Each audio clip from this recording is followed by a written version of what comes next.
Every time you reach for that drink, that endless scroll, that third bowl of ice cream, that late night porn, that shopping cart you don't really need, you're not just trying to escape life. You're trying to escape the silence, because in the silence you start to hear it. Something's missing. Something's wrong with me. I'm not enough.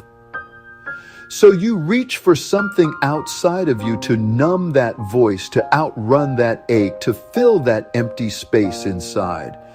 But what if that emptiness was never a sign that you're broken? And the silence was never your enemy? What if the silence you keep running from is actually divine presence calling you home? Part 1, the real root of addiction, external seeking. Let's name this clearly. Addiction is not only about substances. It's not just alcohol, pills, or drugs. Addiction is any pattern where you keep leaving yourself to go find life, peace, and relief somewhere else. For some, it's the bottle. For others, it's the phone. For some, it's work, achievement, people-pleasing, or ministry. On the surface, all addictions look different, but at the root, they share the same vibration. What I need is out there, and what I am is not enough. So you drink to feel connected and wake up feeling more alone. You scroll to feel entertained and end up feeling more empty. You buy to feel valuable and end up with more stuff and less sense of worth. Why?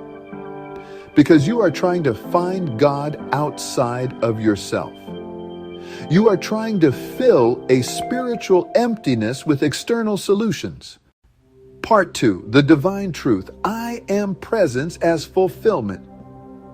Here is the deeper truth. I am unconditional love. You are unconditional love too.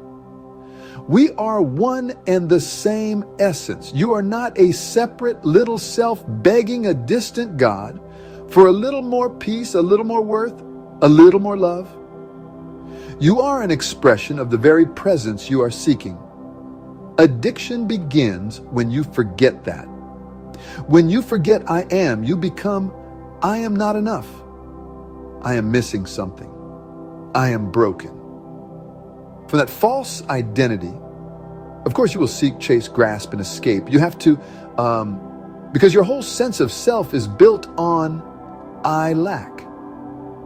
But divine presence, I am consciousness, is not something you have to go find. It's what remains when you stop running. It's the still, quiet awareness that is with you before the craving, during the craving, and after the craving.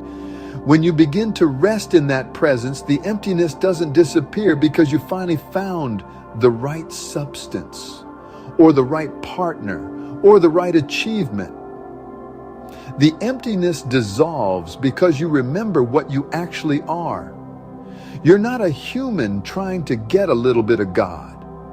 You are God essence having a human experience. From that consciousness, you don't need a substance to feel alive. You remember, I am life.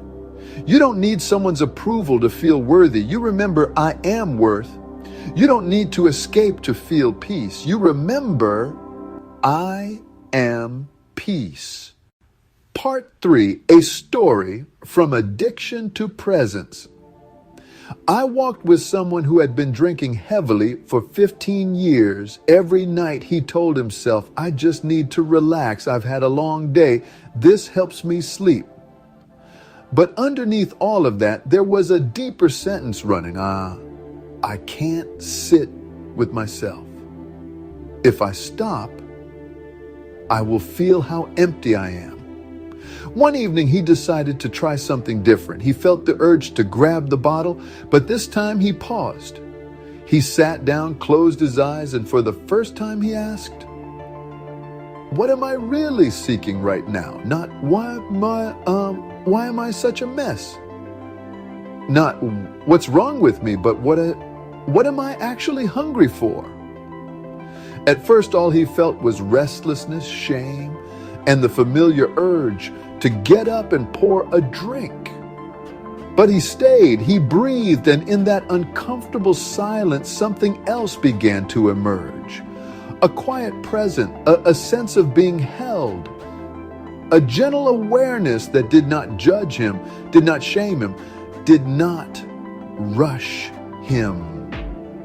He couldn't put words to it at first, but later he realized I was meeting me, not the addict, not the broken one, the I am in me. The drinking didn't vanish overnight, but the need behind it started to lose its power. Because for the first time, he wasn't trying to fill emptiness from the outside. He was beginning to discover the presence that had been there all along. He didn't get sober so that he could finally be whole. He became sober because he finally discovered he was already whole. Part 4, Guided Inner Turning. If it's safe for you to do so, I'd like you to try something with me. Gently close your eyes or soften your gaze. Bring to mind one pattern of escape in your life. It might be a substance, it might be your phone, it might be overworking or people-pleasing or constantly staying busy. Just notice it. Now, instead of judging it, ask a deeper question. When I reach for this, what am I actually seeking? Is it comfort, connection, safety, numbness, a sense of being enough? Now bring your attention to the part of your body where you feel that emptiness the most. Maybe your chest, your stomach, your throat. Just breathe there. And as you breathe, silently say, I am here. Divine presence is here.